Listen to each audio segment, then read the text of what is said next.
Hello বাবু, তুমি কিন্তু খাওয়া দাওয়া করো ঠিক মতো, বুঝছো?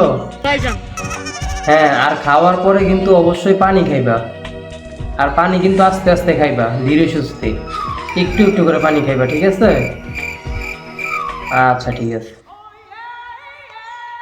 ইস, এমন ভাবে কথা কইতাছ যেমন তোর বউরে না কয়ে দিলে পানির বোতলে হারপিক খাইয়া ফেলবো। নতুন নতুন বিয়া করছস তো, এর জন্য বেশি ইয়া করতাছস। যখন কোমর ব্রাশ করতে করতে হারপিক সিডটা ব্রাশ থেকে মুখে আসবো, তখন বুঝবি বিয়া করার সাইড ইফেক্ট। ও, আর বাড়িতে জানোস আজকে কি হয়েছে? তুই কইস না, আব্বার সামনে মুখ দিয়ে কুত্তার বাচ্চা বেরিয়ে গেছে।